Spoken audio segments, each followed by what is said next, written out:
Ahojte, dnes to nebude recenzia ani unboxing. Dnes to bude len rýchle video, ako pridať funkcie nevyužívaným klávesom na klávesnici.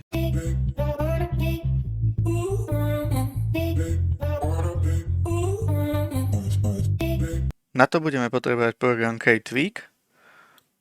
Najprv si ho musíme stiahnuť. Odkaz na stiahnutie programu, ktorý je zadarmo, budete mať v popisku videa. Takže stačí len kliknúť, stiahovať. A už by sa nám mal začať automaticky stiahovať. Už ho mám stiahnutý. To si môžeme minimalizovať. Samozrejme program si nainštalujeme. Tak, otvoríme sa samotný program. Tak, program máme otvorený. Použitie programu je jednoduché. Vyberieme si napríklad tlačidlo F12. Sú síce troška zmätočne popísané, sú len číselne označené, ale keď sa pozriete na klávesnicu, tak budete vedieť, ktoré tlačidlo máte označené. Tu máte aj napísané, akú aktuálnu funkciu má priradenú.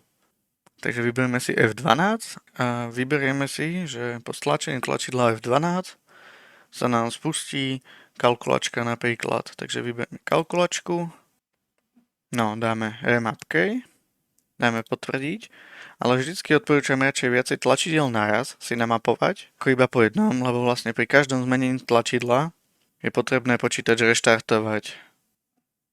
Už dáme len potvrdiť. A po reštartovaní počítača bude tlačidlo F12 fungovať na spustenie kalkulačky a už nebude fungovať ako tlačidlo F12, takže preriadujte si tie tlačidlá, ktoré nepoužívate.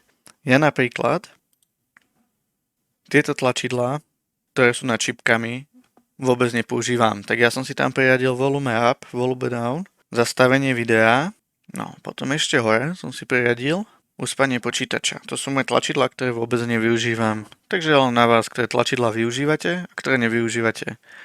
Tým tlačidlám si pririadite nejaké nové funkcie a začnete ich využívať. Tým pádom si zjednodušíte prácu na počítači. Tak to by bolo všetko. Poprosil by som vás o odber, o like. Ďakujem. Majte sa pekne.